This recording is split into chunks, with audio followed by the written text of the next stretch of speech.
After my grandparents died in a car crash, their lawyer revealed I was the sole heir to their $26 million estate. My family demanded I hand it over. I refused. That night, they kicked me out. I moved into my grandparents' house. The next day, they came to evict me, but froze when they saw who was standing beside me. Their faces froze in shock. I am Natalie, 27 years old, and until 6 weeks ago, I was just an ordinary kindergarten teacher, living paycheck to paycheck in a tiny apartment. My grandparents raised me more than my own parents ever did. They were wealthy but humble, teaching me that character matters more than cash. When they died in that terrible crash, I was shattered. Then came the lawyer meeting where I learned they had left me their entire $26 million estate. The family who barely visited them suddenly wanted everything. I refused. If you want to see money reveal true colors, stick around. Before I continue, let me know where you are watching from. Hit that like button and subscribe if you want to see more stories about standing your ground when family shows their true colors. Growing up, my parents were always physically present, but emotionally absent. My father Richard worked 60-hour weeks climbing the corporate ladder, while my mother Diane spent her time networking with the right social circles. Family dinners were rare, and when they happened, my parents were usually distracted by work calls or social planning. They provided the basics, but warmth and guidance were in short supply. From the age of 5, I spent every weekend and entire summers with my grandparents Elizabeth and Harold. Their modest 4-bedroom house became my true home. Despite having significant wealth, they lived simply. Their 3-acre property had a vegetable garden where Grandpa Harold taught me to grow tomatoes and zucchini. Grandma Elizabeth showed me how to bake cookies from scratch and sew buttons. They attended every school play and soccer game my parents missed. My grandparents built their fortune from nothing. They started a small logistics company in their garage in the 1970s, with just one truck and a dream. By the time I was born, Alexander Logistics had become a regional powerhouse, with a fleet of 200 trucks and 5 warehouses across 3 states. Yet you would never know their net worth by looking at them. Grandpa drove the same pickup truck for 20 years. Grandma clipped coupons and bought clothes on sale. They always told me, money is just a tool, Natalie, not a measurement of your worth. Use it to build something meaningful, not to impress people who do not matter. This philosophy was precisely what created the rift with my father. As their only son, he grew up expecting to inherit everything and live lavishly.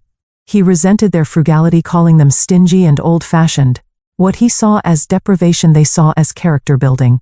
They paid for his college education but expected him to work summer jobs. When he graduated, they helped him with a down payment on a modest starter home. Not the luxury condo he wanted. The final break came when my father demanded a senior position at their company despite having no relevant experience. My grandparents refused, saying he needed to earn it like everyone else. He stormed out, taking a corporate job instead. And their relationship was never the same. For me, they took a different approach. They paid for my education in full, allowing me to graduate debt-free, but they encouraged me to choose a career based on passion rather than profit. When I decided to become a kindergarten teacher, they were genuinely thrilled, even though my starting salary was barely above minimum wage. Throughout my adult life, I maintained a close relationship with my grandparents. We had standing Sunday dinners every week. I helped them navigate new technology, setting up their smartphones and showing them how to video chat. They taught me their family recipes and told stories about their youth. During holidays, I always stayed with them rather than at my parents' house, which caused endless friction with my mother, who saw it as a personal rejection. I lived in a 1-bedroom apartment about 20 minutes from my grandparents' home. It was small but cozy, filled with second-hand furniture and plants. My salary at Sunshine Elementary School was modest, but it covered my needs. I found joy in simple pleasures like reading books from the library, hiking in the state park, and volunteering at the animal shelter. My grandparents respected my independent lifestyle, though they occasionally surprised me with practical gifts like new winter tires or a high-quality blender. 6 weeks ago, everything changed. I was grading papers on a Tuesday evening when I got the call from the police. My grandparents had been driving home from their favorite restaurant when a drunk driver ran a red light, hitting their car at full speed. They died instantly. The officer said they did not suffer, but that brought little comfort. The funeral was a blur. I remember my parents taking charge of the arrangements, arguing with the funeral director about costs. My brother Jason flew in from California, spending most of the time on his phone. Aunt Pam cried dramatically for photos, but stopped the moment cameras were put away. Uncle Steve just stood awkwardly in corners following Aunt Pam like a shadow. None of them had visited my grandparents in years, yet suddenly they were acting like the grieving family. I just felt numb. The two people who truly understood and supported me were gone forever. Their home, once warm and inviting, now stood empty. I could not bring myself to go inside after the funeral. Instead, I returned to my apartment, took bereavement leave from school, and tried to process my new reality. 2 weeks after the funeral, I received a call from Matthew Goldstein, my grandparents' attorney. He requested that I, along with my immediate family, come to his office for the reading of the will. Little did I know how that meeting would upend everything I thought I knew about my family. The morning of the will reading dawned gray and drizzly, matching my mood perfectly. I arrived at Goldstein Legal 15 minutes early, dressed in a simple black dress, and carrying the umbrella my grandmother had insisted I keep in my car for emergencies.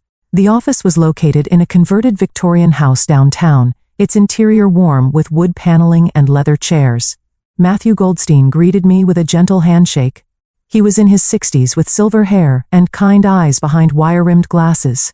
My grandparents had mentioned him often as both their attorney and friend for over 30 years. "I am so sorry for your loss, Natalie," he said quietly. "Elizabeth and Harold were extraordinary people.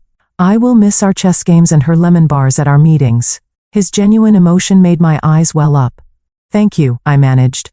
"They spoke highly of you too." Before we could continue, the glass door swung open, and my family arrived all at once. My father Richard entered first, checking his expensive watch impatiently. At 56, he looked like an older, harder version of my grandfather, but without the warmth. My mother Diane followed her designer handbag, probably costing more than my monthly rent. My 25-year-old brother Jason swaggered in wearing sunglasses indoors, his idea of business attire being a wrinkled button-up shirt, partially tucked into jeans. Behind them came Aunt Pam, my father's younger sister, already talking loudly on her phone about some perceived slight from her country club friends.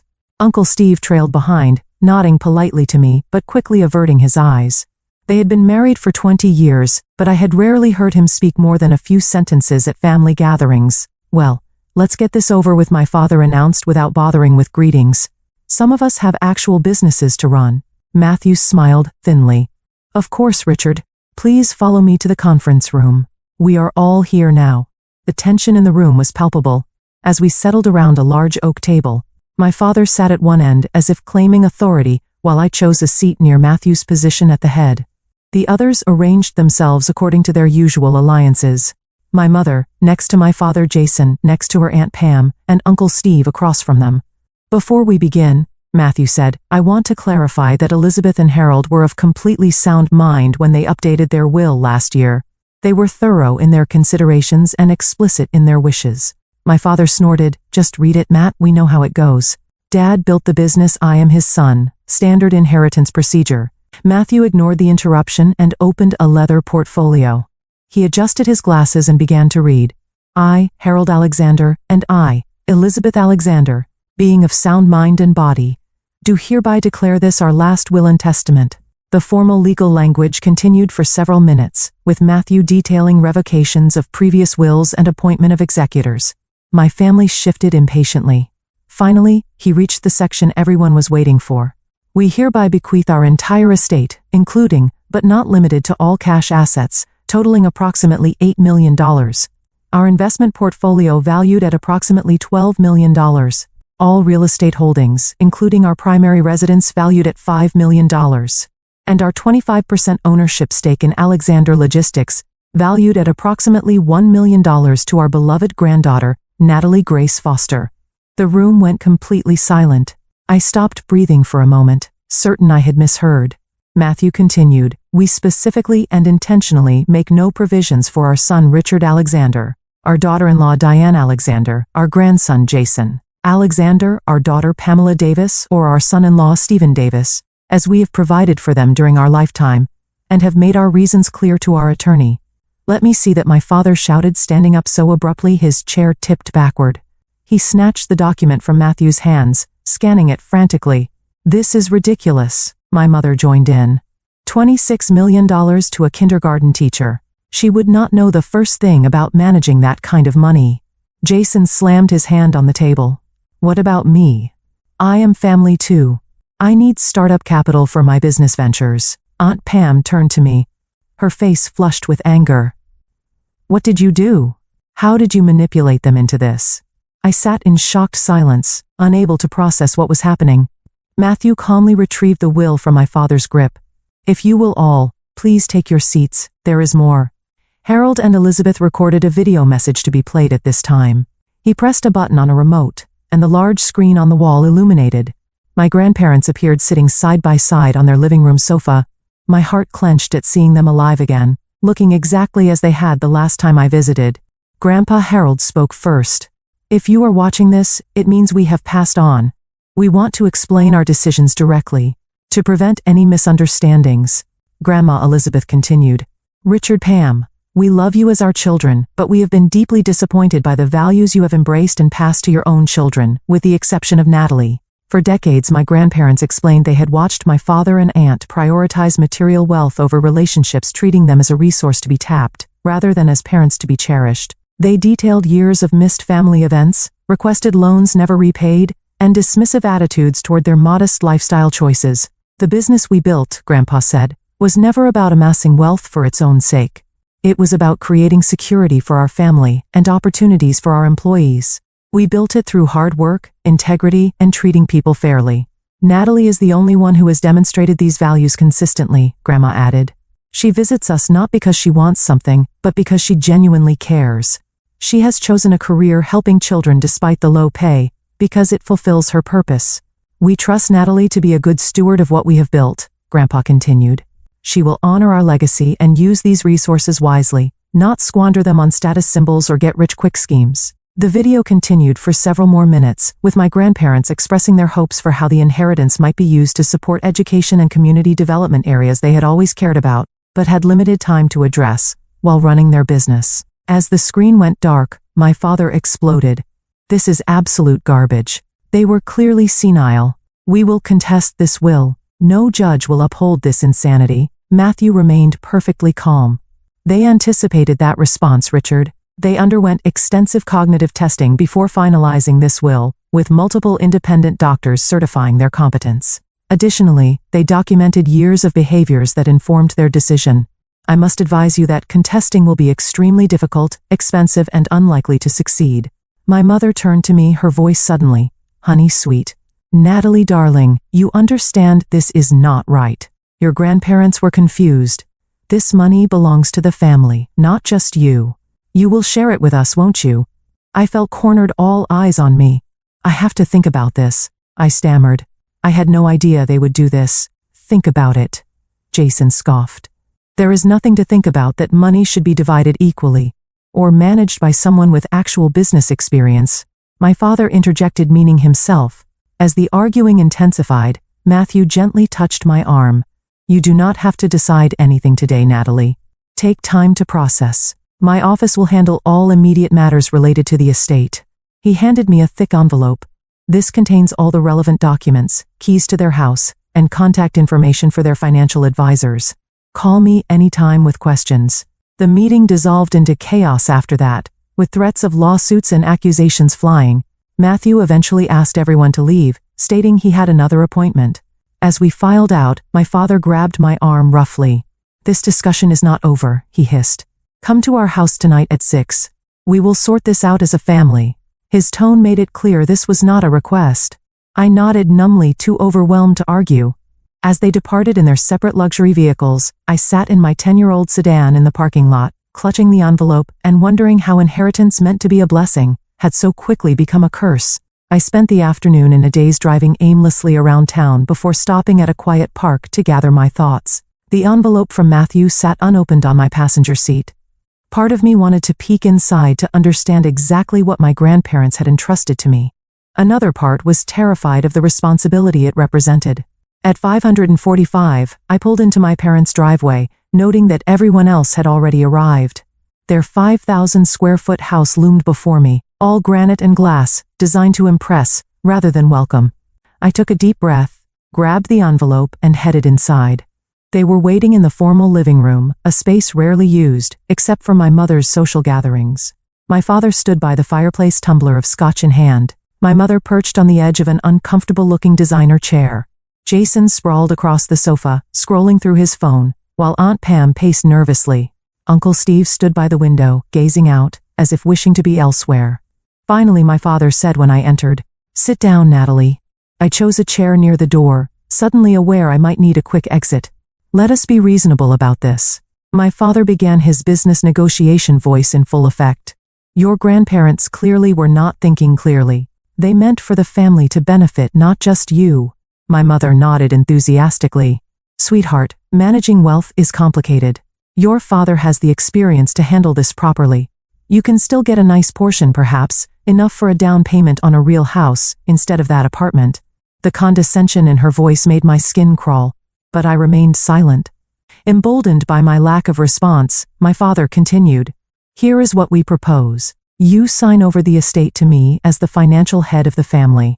I will ensure everyone gets their fair share. You will receive 10%, which is more than generous, considering your limited needs." 10%, I finally found my voice. That would still be over $2 million. Exactly, Jason jumped in. "More than enough for a teacher. I need at least $5 million for my cryptocurrency exchange platform. It is going to be huge." I looked at him skeptically. Jason had bounced between get-rich-quick schemes for years, never holding a job longer than 3 months. His last venture and app for rating public restrooms had collapsed after burning through $50,000 of my parents' money. "The house should go to us," Aunt Pam interjected. "We have 3 children to consider. That neighborhood would give them access to better schools." I almost laughed at the absurdity. Aunt Pam had never once visited my grandparents in that house. Her children, my cousins, were strangers who sent obligatory birthday cards with my aunt's handwriting. As the evening progressed, their tactics evolved. When demands did not work, they switched to guilt. "After all we have done for you," my mother said, her eyes dramatically moist, "we gave you life, a good home, opportunities. This is how you repay family loyalty." I nearly choked on my water. Loyalty. When was the last time either of you called just to check on me? When did you ever attend one of my school performances? My father changed strategies again. "We are not asking, Natalie. We are telling you what will happen. Either you sign the transfer documents voluntarily, or we will contest the will. We will bring up every questionable interaction you had with your grandparents. How often did you visit them alone?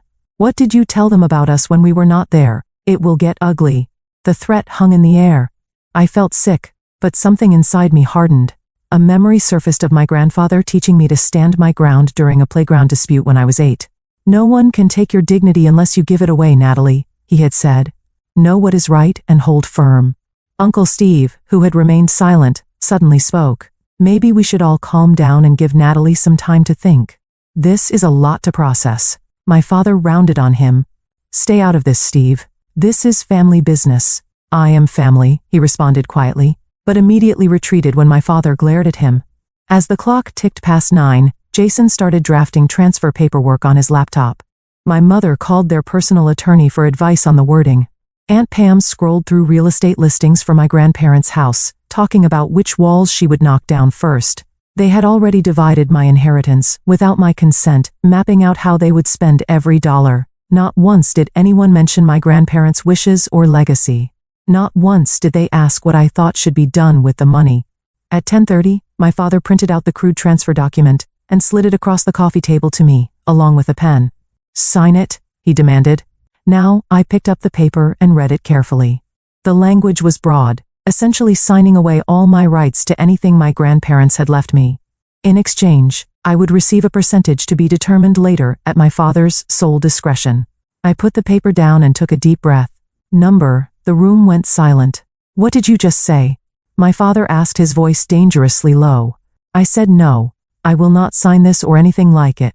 My grandparents trusted me with their legacy for a reason. I intend to honor that trust. My mother launched into a tirade about ingratitude. Jason called me names I will not repeat. Aunt Pam began sobbing dramatically about her children's future. Through it all, I sat still. The word no, becoming a shield around me. Finally, my father slammed his glass down so hard it cracked. "That is enough," he roared. "I always told Dad you were not to be trusted. You manipulated them, just like you are trying to manipulate us now with this innocent act." He stalked toward me, pointing his finger inches from my face. You have a choice to make right now, Natalie. Either you sign that paper and remain part of this family, or you take your precious inheritance and consider yourself disowned. You cannot have both. The ultimatum hung in the air between us. I looked around at the faces of my family members, searching for any sign of love or understanding. I found none.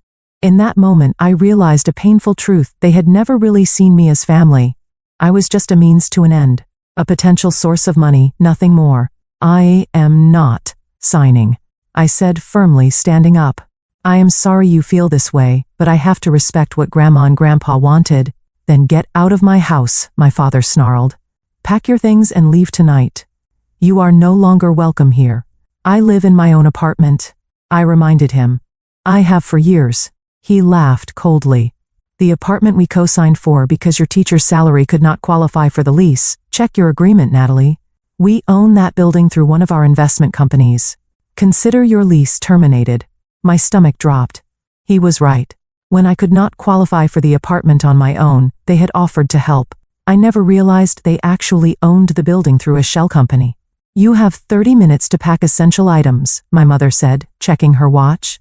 The locks will be changed tomorrow. I stood frozen in shock. They were actually kicking me out, making me homeless over money they had never earned. The clock is ticking, Jason smirked. Better hurry, sis.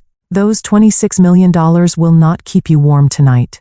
30 minutes is not long to pack up your life. I moved on autopilot, grabbing clothes, toiletries, important documents, and a few sentimental items. My mind kept spinning with disbelief. How could they do this? How could money turn my family into complete strangers? My father stood in the doorway of my bedroom, arms crossed, watching me like a guard, ensuring a prisoner did not steal anything during transfer. My mother stayed downstairs, already on the phone with a real estate agent about selling my grandparents' house, her voice carrying up the stairs. You were never really part of this family anyway, my father said coldly, as I stuffed clothes into a duffel bag. Your mother and I were going to divorce before she got pregnant with you. You were the obligation that kept us together. The casual cruelty of his revelations staggered me. I had always sensed I was unwanted, but having it confirmed so bluntly was another matter entirely. We have wasted enough time and money on you, my mother added, appearing in the doorway. Your private school tuition, braces, summer camps, all those dance lessons you were terrible at. Consider this the end of our investment. Investment. Not love or care, but investment, as if I were a stock that had performed poorly. Jason appeared next, leaning against the wall with a smug expression. You will regret this when you have nothing and no one, he said. That money will run out faster than you think. And then what? You will come crawling back, and we will remember how you chose cash over family. I zipped up my final bag, fighting back tears. I was determined not to cry in front of them. I would not give them the satisfaction. Is that everything my father demanded?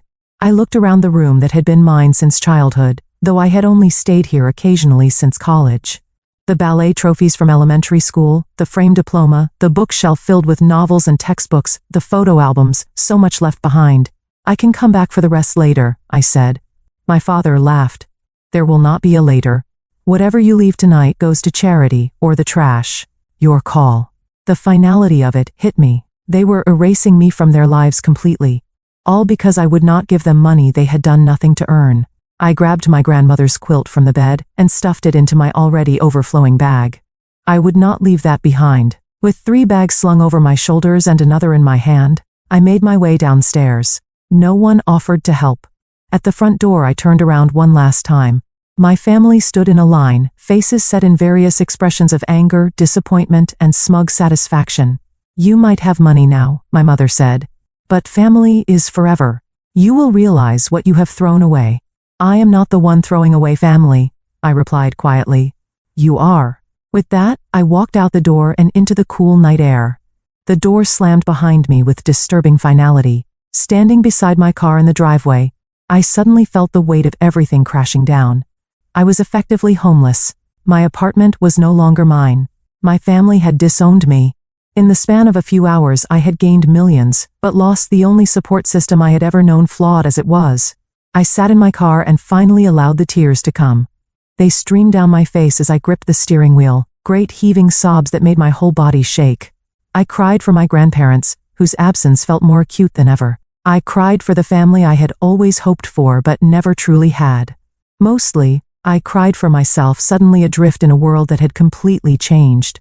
After what felt like hours but was probably only minutes, I wiped my eyes and started the car. I had nowhere to go. Hotels required credit cards with available limits I did not have. Friends were an option, but explaining the situation seemed impossible at nearly midnight. Then I remembered the envelope Matthew had given me. Pulling it out, I found a set of keys with a familiar rabbit-shaped keychain my grandmother had cherished. The keys to my grandparents' house. The house that was now unbelievably mine. The drive to their neighborhood took 20 minutes. With each mile, I felt simultaneously pulled toward the comfort of their home and terrified of entering it without them there. I had avoided the house since the funeral, unable to face the emptiness. The porch light was on when I arrived, probably on a timer my grandfather had set. I sat in the driveway for several minutes, gathering courage. Finally, I grabbed one bag and approached the front door, the key shaking in my hand. The house smelled exactly the same. A mixture of my grandmother's lemon, verbena, potpourri, and the wood polish my grandfather used on the furniture every Sunday. I flipped on the lights, half expecting to hear their voices calling a greeting from the kitchen. The silence was deafening. I made my way to the guest room I had always used, dropping my bag on the bed. Everything was exactly as I had left it after my last weekend visit a month before the accident. The novel I had been reading still sat on the nightstand, a bookmark indicating my progress. Fresh towels were folded on the dresser placed there by my grandmother, in anticipation of my next stay. The thoughtfulness of it, the expectation of continuity they could not have known would be broken, undid me again. I sank onto the bed and cried until exhaustion overtook me, falling asleep fully clothed on top of the covers. Morning came with disorienting brightness. For a moment, I expected to smell coffee brewing and hear my grandfather's off-key whistling from downstairs. Reality crashed back as I recognized the silence. They were gone, and somehow I had inherited both their fortune and their enemies, all in the form of my own family. My phone had blown up overnight with texts and missed calls, most from my father and mother, alternating between threats and sudden attempts at reconciliation. "We can work this out if you will be reasonable." Read one message from my mother. My father was less subtle. "You have 24 hours to reconsider before we file suit." Jason sent a single text, "Enjoying the big empty house, not for long." That last one sent a chill down my spine. It sounded like a threat, not just bluster. I forwarded it to Matthew, who responded immediately. "Stay where you are. I will be there in 30 minutes. Do not open the door for anyone else." His urgency alarmed me, but also provided strange comfort. At least someone was on my side. Matthew arrived exactly 30 minutes later, carrying a briefcase and a cardboard drink carrier with 2 coffees. I ushered him into the kitchen, where we sat at the breakfast nook my grandparents had used for casual meals. "First things first," he said, sliding a coffee toward me. "Your family has already contacted 3 different attorneys about contesting the will. I anticipated this and have prepared countermeasures." I wrapped my hands around the warm cup. "They kicked me out last night. My father apparently owns my apartment building through some investment company." Matthew nodded grimly. Typical Richard tactics, using leverage to force compliance. He began pulling documents from his briefcase. "What he did not tell you is that your grandparents provided for this exact scenario." He showed me a deed to a small cottage about 20 minutes outside town. "Your grandmother bought this property 5 years ago as an investment, but kept it in a separate trust for you. Richard does not know about it. You have somewhere to go if you need it." Relief washed over me. At least I would not be homeless. But the idea of hiding out while my family circled like vultures did not sit well. "There is something else you should know," Matthew continued. "You are not alone in this. Your grandparents had many loyal friends and associates who understood the situation with your family." As if on cue, a knock sounded at the back door. Matthew smiled. "That would be Carlos." Carlos? The name was vaguely familiar. "Carlos Ramirez," Matthew explained. "He has been your grandparents' state manager and handyman for 15 years. He lives in the guest house at the back of the property." I answered the door to find a man in his early 52s, with salt and pepper hair and kind eyes. He held his hat in his hands respectfully. "Miss Natalie," he said warmly. "I am very sorry about your grandparents. They were wonderful people. I saw your car this morning and wanted to check if you needed anything." The simple kindness nearly brought me to tears again. "Thank you, Carlos. I am a bit overwhelmed, to be honest." Carlos nodded. "Mr. Harold and Mrs. Elizabeth worried about that. They asked me to look after you if anything happened to them." The house, the grounds, everything is maintained. I have been keeping watch." Matthew invited Carlos to join us at the table. Over the next hour, Carlos shared stories about my grandparents that I had never heard, painting a picture of two people who were respected and beloved by those who worked for them, not just their entitled family members. "Your father and brother," Carlos said carefully. "They came here after the funeral when no one was around. They took things, watches, jewelry, some electronics. I have it all on the security cameras." My stomach clenched. My father had installed an extensive security system for my grandparents years ago, supposedly for their protection.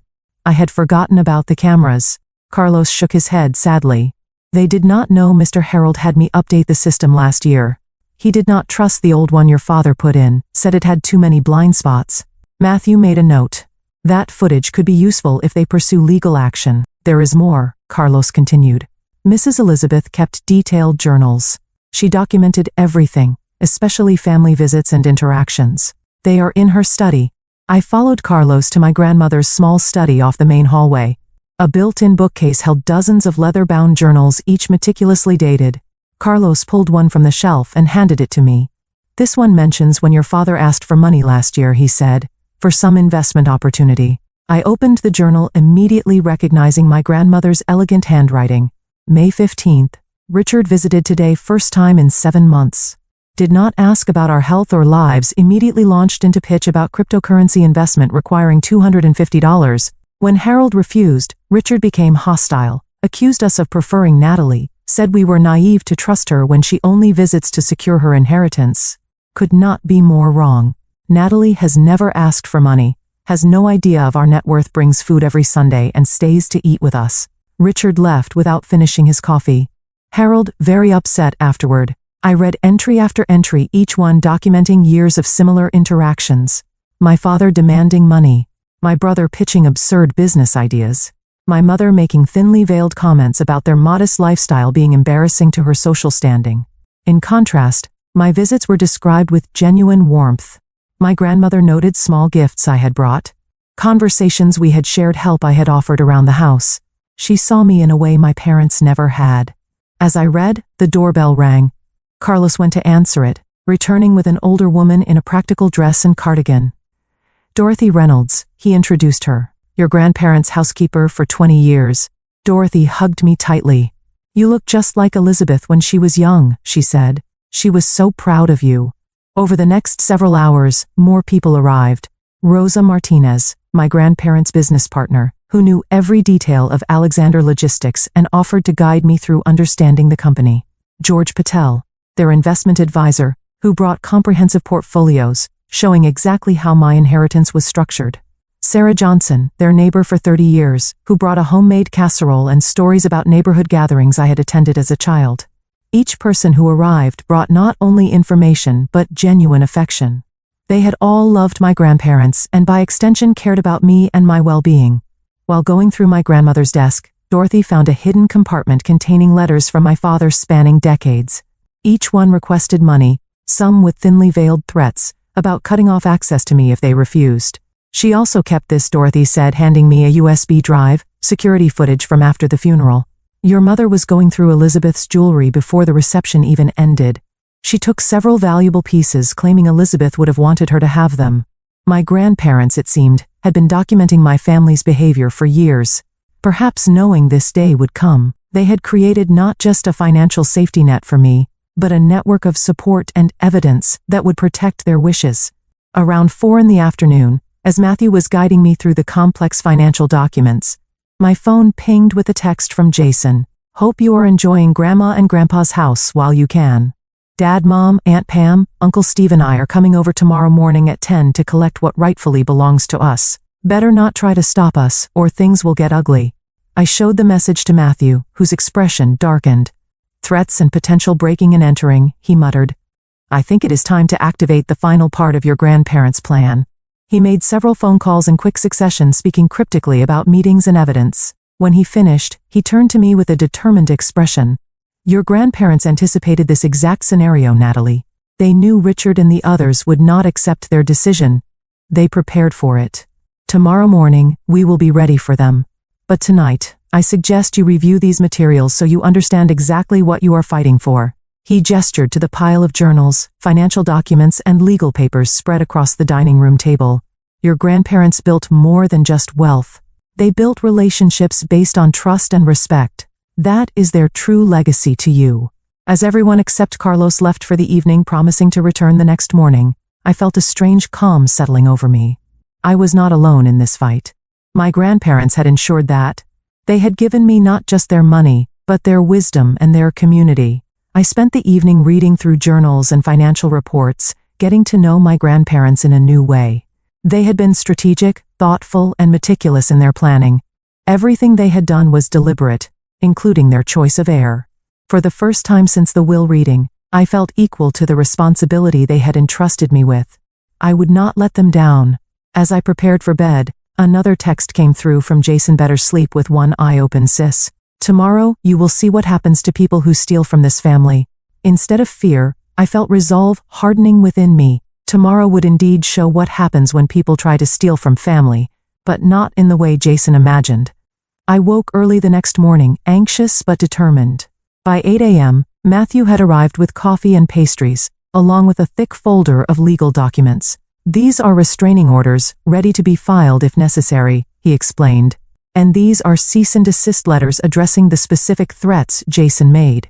Dorothy arrived next, immediately taking over the kitchen to prepare breakfast. The familiar smells of bacon and coffee filled the house, providing strange comfort before the coming storm. By 9:30, the house had filled with supporters. Carlos positioned himself by the front door, a silent guardian.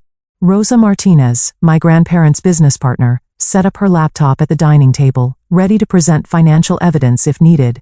Dorothy bustled around, ensuring everyone had coffee and food, her presence alone, a connection to my grandparents' hospitality. At 9:45, cars began pulling into the long driveway. First, my father's black luxury sedan, then my mother's white SUV, followed by Aunt Pam and Uncle Steve's midlife crisis, red convertible, and finally Jason's impractical sports car. He could only afford because my parents paid his rent. "They are early," Matthew observed, trying to catch us off guard. As the doorbell rang aggressively, followed by pounding, Matthew nodded to Carlos, who opened the door. My father stood on the threshold, momentarily surprised to see someone other than me answering. Behind him, the rest of my family clustered together, expressions ranging from angry to smug. "Where is Natalie?" my father demanded. "This is family business." Carlos remained immovable. "Miss Natalie is expecting you. Please come in." My family filed into the foyer, stopping short when they saw the gathering in the living room. I stood in the center, Matthew, slightly behind me to my right. "What is this?" my mother asked, her voice brittle. "You brought outsiders into a private family matter." Before I could answer, the front door opened again, and 3 more people entered. First came Judge Robert Henderson, a tall, dignified man in his 72nd, who had been my grandparents' friend for decades. He was followed by Police Chief Maria Williams, whose daughter's education had been supported by my grandparents' charitable foundation. Last came Thomas Jang, my grandparents' financial advisor for over 20 years. My father's face paled at the sight of Judge Henderson. The judge had ruled against him in a business dispute years earlier, a case my father had tried unsuccessfully to influence through social connections. "Robert," he said, attempting a jovial tone that fell flat. "What brings you here?" The judge's expression remained stern. "I am here at the request of Harold and Elizabeth Alexander, through their attorney, Matthew Goldstein. They asked me, in the event of their deaths, to serve as an impartial witness to any family disputes regarding their estate." My mother turned to Chief Williams. "This is ridiculous. We are here to collect family heirlooms that rightfully belong to us. Why is law enforcement present?" The chief smiled thinly. "I am here as a friend of the Alexander family, not in an official capacity. Unless, of course, someone commits a crime, in which case my official duties would naturally take precedence." The implied threat was not lost on any of us. As if on cue, the back door opened and 6 more people entered, forming a semicircle behind me. They were longtime employees from my grandparents' business people, who had known my father since childhood, and had witnessed his transformation from entitled son to absent family member.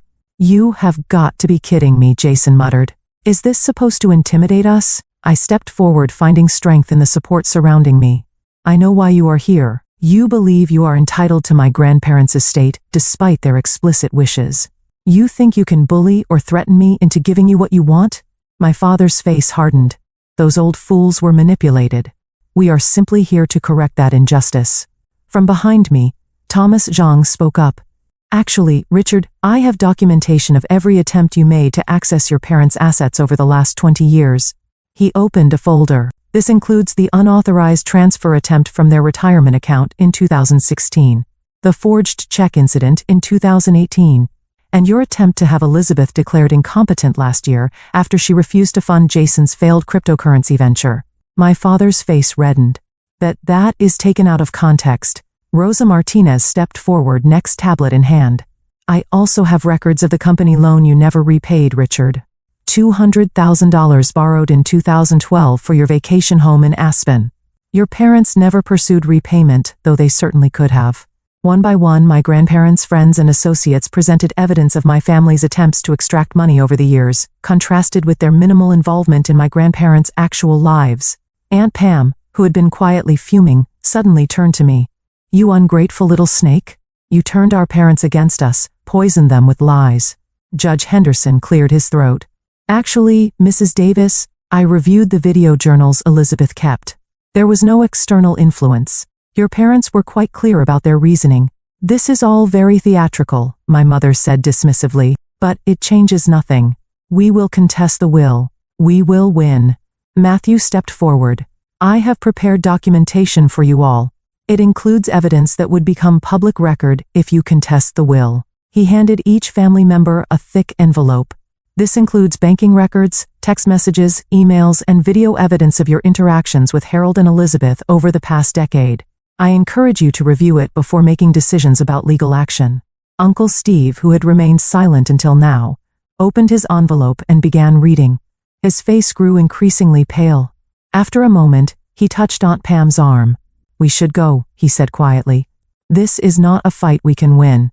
She shrugged him off angrily. My father is not giving up so easily.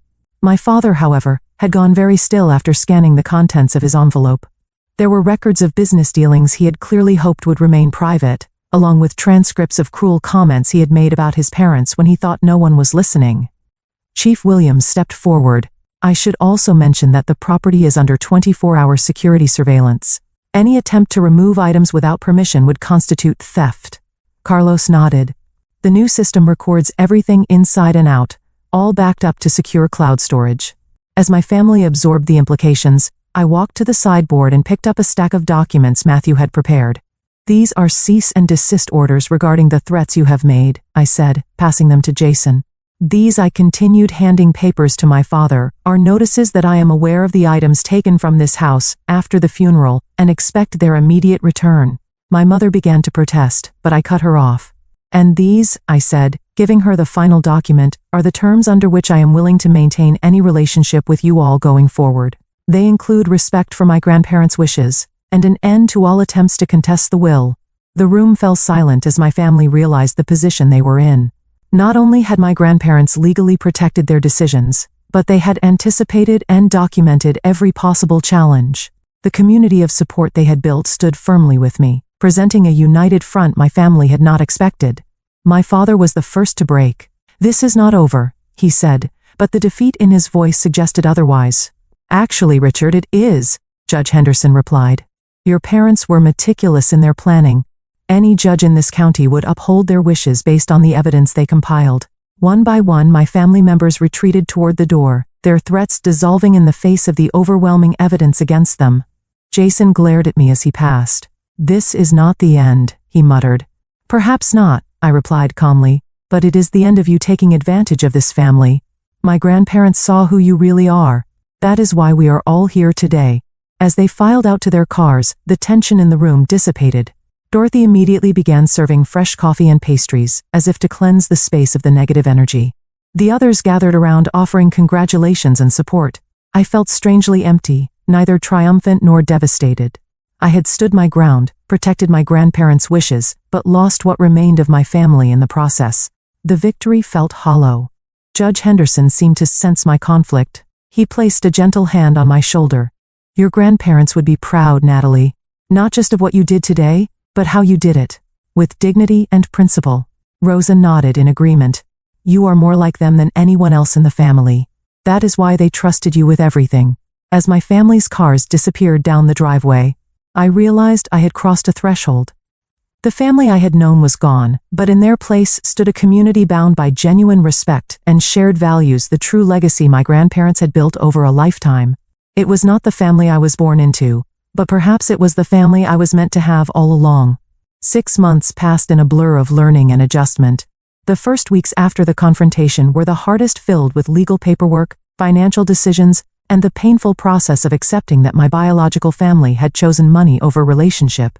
They made a few half-hearted attempts to reconcile, but only when they needed something, proving that nothing had really changed. With guidance from Matthew and my grandparents' advisors, I established the Elizabeth and Harold Alexander Foundation for Education, dedicating $10 million to supporting underprivileged students and schools in our community. The foundation focused particularly on arts, education, and vocational training, areas my grandparents had always believed were undervalued. I returned to teaching kindergarten, much to the surprise of those who thought I would quit once wealthy. My classroom at Sunshine Elementary became a showcase for what was possible with proper resources. I personally funded new books, art supplies, and technology that the school budget could never cover. Every child got healthy snacks daily and winter coats if they needed them. Small expenses for me that made huge differences in their lives. Under Rosa Martinez's mentorship, I learned the basics of running Alexander Logistics. While I did not take an active management role, I ensured the company maintained my grandparents' values, including their profit-sharing program for employees and generous retirement benefits. The business continued to thrive, providing stable employment for over 100 people in our community. My grandparents' house, once painfully empty, gradually became a home again. I moved from the guest room into the master bedroom, though it took months before I could sleep there without feeling like an intruder. With Carlos's help, I renovated the large basement into a community space for foundation events and educational programs. Dorothy still came 3 times a week, refusing to fully retire, despite my insistence she had earned it. My family made occasional attempts to re-establish contact, though their motives were transparent. My father called when his company faced cash flow problems, hinting broadly about short-term loans, with handsome returns. My mother reached out when her social circle learned about my foundation, suddenly wanting to serve on the board. Jason texted when his latest venture failed, asking for startup capital. Aunt Pam called around the holidays, suggesting families should be together, especially family with large houses suitable for hosting gatherings. Each time I politely but firmly maintained my boundaries, referring them to the terms I had established after the confrontation. I would consider a relationship based on mutual respect and genuine care, but not one based on financial advantage. None of them could meet those simple terms. Instead, I built new traditions with the chosen family my grandparents had cultivated. Sunday dinners continued, now hosted by me, with rotating guests including Rosa, Matthew, Carlos and his family, Dorothy, and others who had been part of my grandparents' circle. We celebrated holidays together, shared milestones, and supported each other through difficulties. It was not the family I was born into, but it was a community bound by something stronger than DNA: shared values and genuine affection. One crisp autumn morning, similar to the day of their accident, I visited my grandparents' graves for the first time since the funeral. I brought fresh flowers and sat on the small bench nearby, finally ready to have the conversation I had been avoiding. I am trying my best to honor what you built, I told them, feeling only slightly foolish for speaking aloud. The foundation is making a difference. 3 students have already received full college scholarships who otherwise could not have gone. Your employees still speak about you with such respect. A gentle breeze rustled the nearby trees, sending golden leaves spiraling downward. It was the kind of beautiful fall day my grandmother had loved, perfect for baking and reading by the fireplace. I wish you were here to see it all, I continued. I have so many questions about decisions you made, investments you chose, people you helped, but I am figuring it out step by step. In the months since inheriting, I had discovered numerous quiet charities my grandparents had supported anonymously. Children whose medical bills they had paid, families whose homes they had saved from foreclosure, employees whose children they had put through college, all without public recognition or praise. Thank you for trusting me, I whispered. I understand now why you made the choice you did. It was never really about the money. It was about values, about using resources for something meaningful rather than status or power. As I sat there, memories washed over me, not with the sharp pain of recent grief, but with a bittersweet appreciation for the time we had shared. I remembered my grandfather teaching me to fish, my grandmother showing me how to make her famous apple pie. Both of them attending every school play and graduation, when my parents were too busy. The inheritance had never been primarily about money. It had been about entrusting me with their legacy, their values, their vision of what wealth could accomplish when used with purpose and compassion. The next day, I hosted the foundation's first major event, a scholarship ceremony for 20 high school seniors who would receive full college funding. As I watched these bright, determined young people accept opportunities that would change their trajectories, I felt my grandparents' presence strongly. Among the recipients was Maria Vasquez, a brilliant young woman who reminded me of myself at that age, full of potential but limited by financial constraints. She planned to become a teacher to give back to her community just as she had been supported. As the event concluded, Maria approached me, tears in her eyes. "My parents both worked 2 jobs," she said. "No one in my family has ever gone to college. This changes everything, not just for me, but for my younger siblings, who now see it as possible." In that moment, I understood completely what my grandparents had been building all along. Not just a business or a fortune, but a legacy of positive impact. A ripple effect that would continue long after they were gone. They had trusted me to amplify that effect, to carry their values forward in ways they would never see but had envisioned. The money had indeed revealed true colors, showing me who valued wealth over relationship. But it had also revealed a community of genuine connection. People who had loved my grandparents for who they were, not what they owned. That was the true inheritance, more valuable than any dollar amount. As I move forward, I continue teaching, running the foundation, and learning the business. The wealth allows me to amplify good work, but it does not define me. I still live relatively simply, drive a practical car, and spend weekends volunteering rather than shopping. My grandparents would approve, I think. They always said money was a tool, not a goal. I finally understand what they meant. What is your experience with family and inheritance? Have you ever had to stand up to pressure from loved ones to do what you knew was right? I would love to hear your stories in the comments. And if this resonated with you, please like, subscribe, and share with someone who might need encouragement to stand their ground. Remember, family is about love and respect, not obligation or advantage. Thank you for listening to my story, and I wish you the strength to honor your own values, whatever challenges you may face.